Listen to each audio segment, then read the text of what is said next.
Hello students, मैं हूं अवनीश चतुर्वेदी और आप सभी का मेरे यूट्यूब चैनल अवनीश क्लासेज में स्वागत है। तो स्टूडेंट्स, आज हम लोग क्लास 12th का इनवर्स ट्रिग्नोमेट्रिक फंक्शन का एक्सरसाइज 2.1 का क्वेश्चन नंबर 8 और क्वेश्चन नंबर 9 को देखेंगे। और ये जो क्वेश्चन 8 और 9 है ये एग्जाम में बहुत बार पूछा गया है। ठीक है, तो ये एग्जाम की दृष्टि से वेरी इंपॉर्टेंट क्वेश्चन है।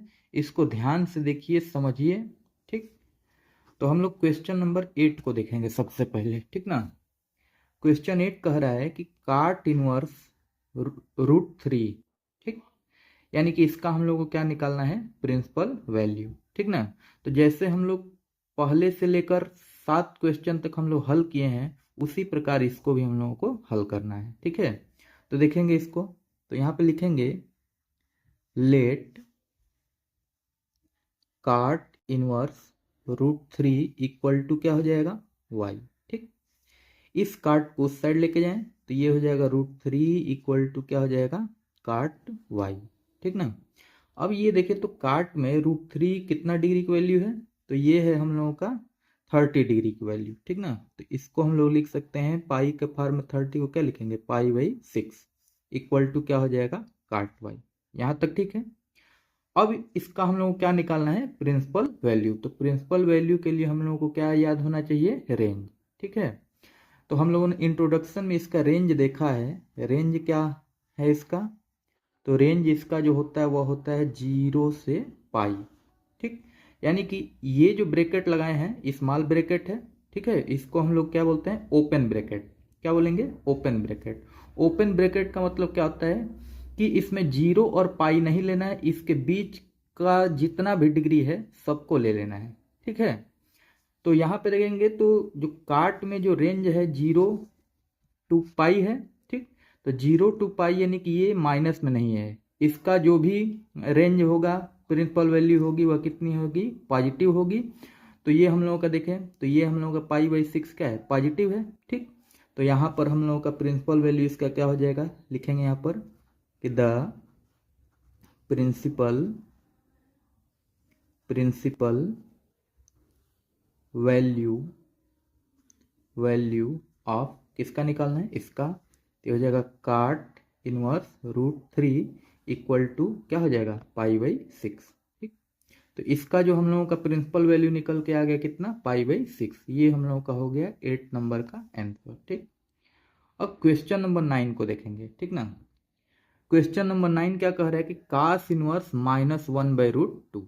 ठीक, तो इसको भी हम लोग मान लेंगे कुछ, लेट y इक्वल टू मान ले, या फिर इसको इतना बराबर मान लें, कास इनवर्स माइनस का 1/√2 इक्वल टू क्या हो जाएगा, y। कास को उस साइड लेके जाएं तो क्या हो जाएगा, माइनस का 1/√2 इक्वल टू क्या हो जाएगा, कास y।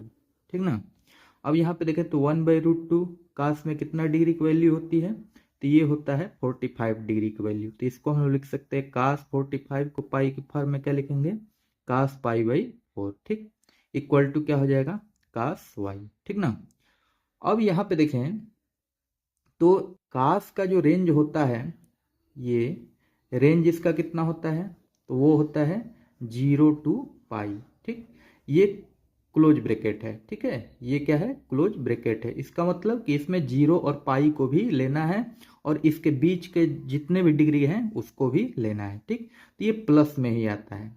ठीक ना, ये माइनस में नहीं होता है। तो यहाँ पर क्या है, माइनस है ना, तो माइनस है तो माइनस को क्या बनाना है, प्लस बनाना है।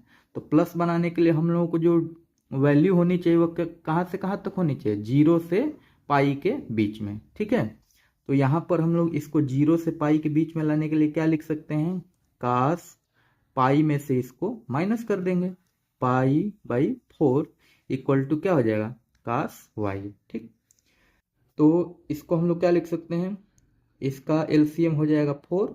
ठीक, 4 का पाई में मल्टीप्लाई करेंगे 4 पाई, और 4 पाई में से पाई घटेगा कितना बच जाएगा, 3 पाई/4 इक्वल टू क्या हो जाएगा, कास वाई। ठीक, तो ये आ गया ना पॉजिटिव फॉर्म में। ठीक, तो यहाँ पे हम लोग लिख सकते हैं कि प्रिंसिपल वैल्यू, द प्रिंसिपल